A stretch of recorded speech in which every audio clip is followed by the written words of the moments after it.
राज्यातील पात्र व्यक्तींना पारदर्शक, कार्यक्षम व समायोजित लोकसेवा प्रदान करण्यासाठी महाराष्ट्र लोकसेवा हक्क अधिनियम 2015 अंमलात आणला आहे. या अधिनियमान्वये प्रत्येक शासकीय विभागाने पात्र व्यक्तींना लोकसेवा विहित कालमर्यादेत प्रदान करणे बंधनकारक केले आहे.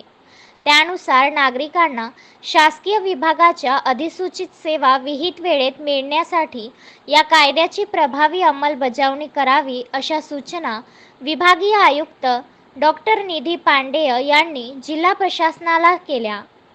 तसेच नागरिकांच्या माहितीसाठी प्रत्येक शासकीय विभागाने त्यांच्या कार्यालयाद्वारे प्रदान करण्यात येणाऱ्या अधिसूचित सेवांचे फलक दर्शनी भागात लावणे बंधनकारक असल्याने त्याची तात्काळ अंमलबजावणी करावी असे निर्देशही डॉक्टर पांडेय यांनी दिले. महाराष्ट्र राज्य सेवा हक्क आयोगाचे मुख्य आयुक्त मनुकुमार श्रीवास्तव यांनी नुकतेच अमरावती विभागाचा 5ही जिल्ह्यांचा महाराष्ट्र लोकसेवा हक्क अधिनियम 2015च्या अंमलबजावणीबाबतचा सविस्तर आढावा दूरदृश्य प्रणालीच्या माध्यमातून घेतला. त्यांनी दिलेल्या सूचनांच्या अनुषंगाने विभागीय आयुक्त डॉक्टर पांडेय जिल्हा प्रशासनाला आवश्यक कार्यवाही करण्याचे निर्देश दिलेत.